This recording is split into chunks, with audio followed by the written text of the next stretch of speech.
తెలుస్తుంది అది. అంటే అటు చంద్రబాబు గారు అయితే మేము వచ్చిన తర్వాత నేను ఎట్టి పరిస్థితిలో వదిలిపెట్టాం. మొన్న రీసెంట్గా కూడా ఒక ఏదో కామెంట్ పెట్టడం అంటే అవినీతి ఉంటేనే వదిలిపెట్టడం అని చెప్తున్నాడు. అవినీతి కళ్ళ కద్దినట్టు కనబడిస్తా ఉంది. మొన్న ఇక్కడే పెట్టిన సభలో బహుశా పిల్లేరు సభలో ఆయన అన్న మాట, నా దయతోనే నువ్వు ప్రతిసారి గెలుస్తూ వస్తున్నావు అన్న మాట అన్నారు.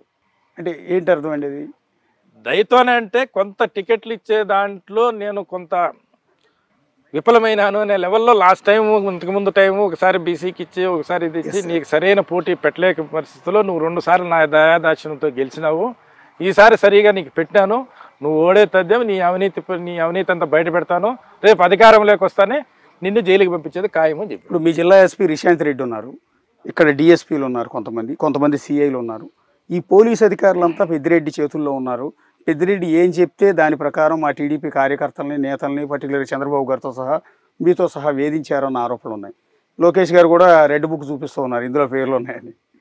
సో వాళ్ళ మీద కూడా చర్యలు తీసుకునే అవకాశం ఉంటుందా? అంటే తప్పనిసరిగా కొంతమంది ఎస్పీ గారు కూడా కొంత క్యాడర్ డిఎస్పీలు సిఐలు చెప్పిన మాటలు విని అతను కూడా ఒక రాంగ్ ఫీడింగ్లోకి వెళ్ళిపోయి అతను కూడా ఇప్పుడు రియలైజ్ అవుతా ఉన్నాడు. ఓహో, అయిపోయిన తర్వాత రియలైజ్ అవుతాయి లాభం. వీళ్ళు ఒక సామాజిక వర్గం పోలీస్ ఆఫీసర్లు వైసీపీకి తొత్తుగా మారినారు. కొంతమంది డిఎస్పీలు, కొంతమంది సిఐలు.